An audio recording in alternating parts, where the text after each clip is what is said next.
সকলোকে মোৰ আন এটা ভিডিঅ'লৈ স্বাগতম জনাইছোঁ। আজি 7 এপ্ৰিল আৰু এয়া আছে মোৰ মা। আজি 7 এপ্ৰিল যিহেতু আজি মোৰ জন্মদিন, গতিকে আৰু এই জন্মদিনটোত প্ৰতিটো বছৰে মই বিশেষ বিশেষ কাম কৰি যাওঁ আৰু আজিও তেনেকুৱা ধৰণৰ ব্যতিক্ৰমী ধৰণৰ কাম কৰিম, নিজৰ সাধ্য অনুসৰি কৰি আহিছোঁ আৰু কৰি যাম অনাগত সময়ত। গতিকে মায়ে মোক বহুতখিনি মৰম দিছে আৰু অনাগত সময়ত আগবাঢ়ি যাবলৈ মায়ে আশীৰ্বাদ দিছে। কি ক'ব? তোমাৰ হাঁহিতে মৰম, তোমাৰ দুচকুত মৰম, তোমাৰে মৰমে কৰিলে পাগল। আমি এখন মোৰ ভাল লগা ঠাই, মই প্ৰতি বছৰে যাওঁ, তাত যাম। তাত গৈ অলপ ব্যতিক্ৰমী ধৰণৰ কাম কৰি যি কামে আপোনালোকেও আপ্লুত কৰিব, আপোনাৰো কৰোঁ কৰোঁ যেন লাগিব। বলকচোন কি কাম কৰোঁ আপোনালোক।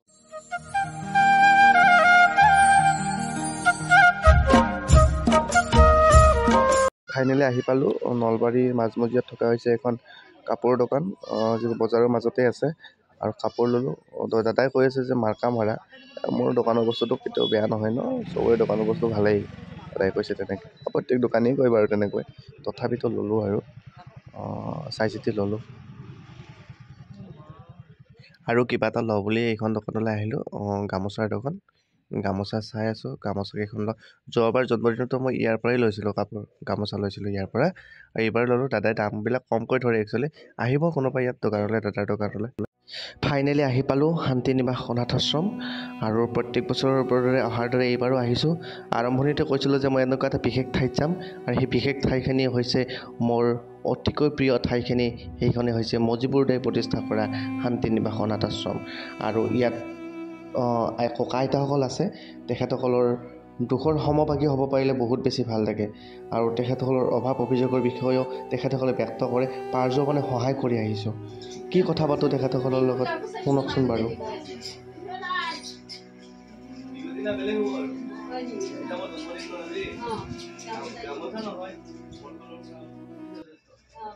আপুনি মোক আলি পাতলা লিখত থলে মোৰ আপুনি যি মৰমৰ মাত দিব, আপোনাক খবৰ ল'ব এটা আহিছোঁ, সেইটোৱে সদায় অহা টাইম তেনেকৈ নিমিলে। আজি মই আহিছোঁ, কোনোবা এটা বেলেগ আহিছে, তেনেকুৱা আহি থাকিব মানুহ। আপোনালোকৰ ঘৰৰ পৰা তেনেকৈ আপোনালোকক হেৰি কৰিছে, আমি আপোনালোকৰ আপোন মানুহ। যিজন মানুহে আপোনাক নিজৰ স্থান ল'ব পাৰে, সিজন মানুহে আপোনাক আপোন মানুহ। যিজন মানুহ সদায় তেখেতসকলৰ লগত কথা পাতি এনেকুৱা এটা ফিল হৈছে যে বহুত বেছি মোৰ নিজৰে দুখ লাগিছে, মোৰ নিজৰে দুৰ্ভগীয়া যেন অনুভৱ হৈছে। যিজন মাতৃয়ে আমাক 9 মাহ 9 দিন গৰ্ভত ৰাখি জন্ম দিছে, সেই মাতৃগৰাকীক আমি বৃদ্ধাশ্ৰমত ৰাখিবলগীয়া হয়, তাতকৈ লজ্জাজনক আমাৰ সমাজৰ বাবে একো হ'ব নোৱাৰে। কাৰণ আমি হৈছোঁ বৰ্তমান প্ৰজন্মৰ একবিংশ শতিকাৰ আমি হৈছে মানুহ। গতিকে এই একবিংশ শতিকাৰ মানুহ হৈ বিভিন্ন ক্ষেত্ৰত আগুৱাই গৈছোঁ, কিন্তু আমি নিজৰ মাতৃক তেনেকুৱা বৃদ্ধাশ্ৰমত থ'বলগীয়া হৈছে, তাতকৈ লজ্জাজনক, তা একো হ'ব নোৱাৰে। আশ্ৰমত থোৱাটো দূৰৰে কথা, তেখেতসকলক যিসকল যেনেদৰে অত্যাচাৰ কৰি ঘৰৰ পৰা খেদে, তেখেতসকলৰ কান্দনত যি ভাগি পৰে, তেখেতসকলে আমাৰ আগত ব্যক্ত কৰে সেই কথাবোৰ। বহুত বেছি দুখ লাগে, বহুত বেছি দুখ লাগে তেখেতসকলৰ এই কান্দনৰ ৰোল শুনিলে।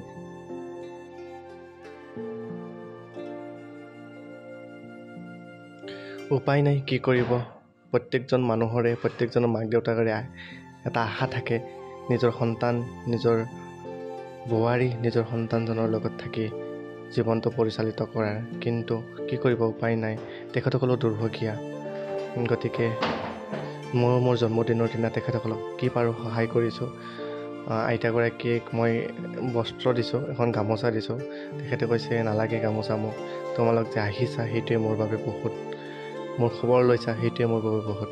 তেওঁলোক দুৰ্ভগীয়া, সেইকাৰণে এজন সন্তানৰ অনুপস্থিতি তেখেতলোকে বাৰুকৈ অনুভৱ কৰে। কিন্তু কি কৰিব, আজিৰ সমাজ ব্যৱস্থা ইমান বেছি আমি চেলফিছ হৈ গৈছোঁ, ইমান বেছি আমি স্বাৰ্থপৰ হৈ গৈছোঁ, উপায় নাই, কি কৰিব।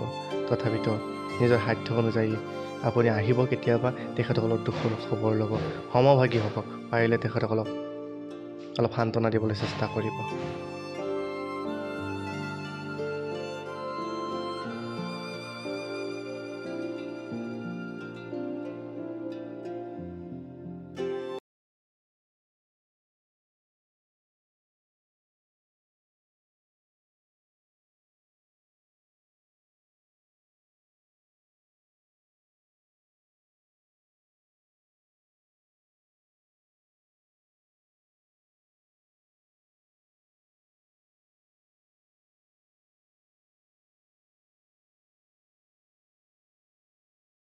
চেষ্টা কৰিব যে আপোনাৰ যদি কিবা হেৰুৱাই যায়, আপোনাৰ যদি ধন সম্পত্তি হেৰাই যায়, আপোনাৰ যদি ঘৰ হেৰাই যায়, আপুনি পুনৰ বনাই ল'ব পাৰিব।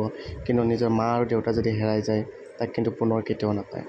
গতিকে মা দেউতাক সন্মান কৰিব শিকক, মা দেউতাক ঘৰত ৰাখি শুশ্ৰূষা কৰিবলৈ শিকক, বৃদ্ধাশ্ৰম নোহোৱা কৰক। আমি বৃদ্ধাশ্ৰম কিহৰ প্ৰয়োজন?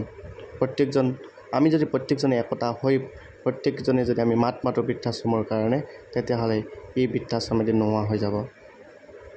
যিজন মাতৃয়ে আমাক 9 মাহ 9 দিন গৰ্ভত ৰাখি জন্ম দিয়ে, সেই মাতৃগৰাকীক যদি আমি ঘৰত ৰাখিব নোৱাৰোঁ, সেই মাতৃগৰাকীক যদি শুশ্ৰূষা কৰিব নোৱাৰোঁ, তাতকৈ কাপুৰুষ মানুহ এই পৃথিৱীত নাই বুলি মই ক'ম।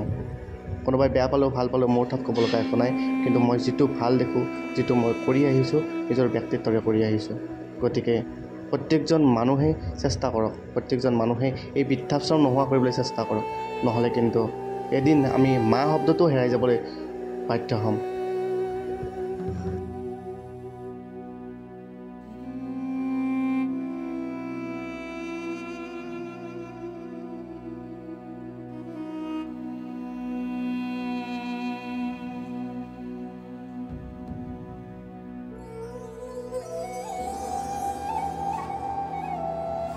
ককা আইতাসকলৰ আশীৰ্বাদ শিৰত লৈ জীৱনৰ 26টা বসন্ত অতিক্ৰম কৰিলোঁ আৰু নিজৰ সাধ্য অনুযায়ী যিমানখিনি পাৰোঁ কৰি গৈছোঁ আৰু অনাগত দিনতো কৰি যাম, যদি ভগৱানে মোক ভালে ৰাখে। আপোনালোকৰ মৰম আশীৰ্বাদ মোক দিব আৰু বাৰু অফিচলৈ বুলি যাত্ৰা কৰোঁ। আজিৰ এই দিনটো ইয়াতে কটালোঁ আৰু অফিচত মোৰ বন্ধু বান্ধৱীসকল ৰখি আছে মোক বাৰ্থডে উইচ কৰিবলৈ। তেখেতসকলেনো মোক কি ছাৰপ্ৰাইজ দিয়ে ব'লকচোন চাওঁ। Happy birthday to you. Happy birthday, happy birthday to you. Happy birthday to you. Happy birthday, happy birthday. Happy birthday to you. পৰম্পৰা অনুযায়ী ভক্তিৰ ৰসৰ আন এক অনবদ্য আমাৰ ঘৰত সদায় সংকৰিত হয়। সেয়া মোৰ জন্মদিনত প্ৰত্যেক দিনে প্ৰত্যেক বছৰে শাস্ত্ৰপাঠ কৰা হয়। এই শাস্ত্ৰপাঠৰ কিছু দৃশ্য। ধন্যবাদ জ্ঞাপন কৰিছোঁ মোক ইমানখিনি মৰম আৰু শুভেচ্ছা জনোৱাৰ বাবে। প্ৰত্যেকজন শুভাকাংক্ষীলৈ মই মোৰ তৰফৰ পৰা আন্তৰিক ধন্যবাদ জ্ঞাপন কৰিছোঁ।